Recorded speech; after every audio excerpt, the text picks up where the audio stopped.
এবার মায়ের কাছে আসার পর আজকেই প্রথম আমি এত সকালবেলা ঘুম থেকে উঠেছি। এখন বাজছে ওই ৬টা ১০ মতন। ঘুম থেকে উঠে স্নান সেরে ফেলেছি, কারণ আজকে রিন্টু আসছে। ওর ছুটি ছিল বৃহস্পতিবার, তবে ও একদিন আগেই আসবে। আজকে হলো বুধবার। সকালবেলায় আমিও চলে এসেছি কৃষ্ণনগর। আর সারা রাত্রি ঘুমোতে পারিনি জানো তো, এক্সাইটমেন্টে ৫টা নাগাদ একটু ঘুমিয়েছিলাম, আবার ৬টা ১০-১৫তে উঠে পড়েছি, কারণ স্নান করতে হবে। আর ৭টা নাগাদ ওকে আবার ডেকে দিয়েছি। কৃষ্ণনগর অবধি যাওয়ার পর আবার ওর সঙ্গে আমি একই ট্রেনে ব্যাক করেছি। আসার পর লাঞ্চ সেরে একটা ঘুম দিয়ে সন্ধ্যেবেলা এখন রেডি হয়ে এসেছিলাম একটা ক্যাফেতে।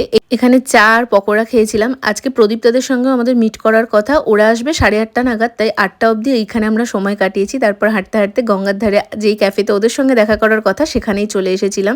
এতদিন ধরে টেনশন করছিলাম ছুটি পাবে কি পাবে না, অথচ একদিন আগেই ও ছুটি পেয়ে চলে এসেছে। আর দেখতে দেখতে দেখো দিনটা কেমন চোখের পলকে শেষও হয়ে যাচ্ছে। ভেবেছিলাম ফুড পার্কে বসবো, তবে প্রদীপদা বলল কেটলিতে আসতে, তাই কেটলিতে এসে 4জন মিলে বেশ জমিয়ে 9:30 অবধি আড্ডা দিয়েছি। এখন চলো বাড়ির দিকে যাওয়া যাক। টাটা।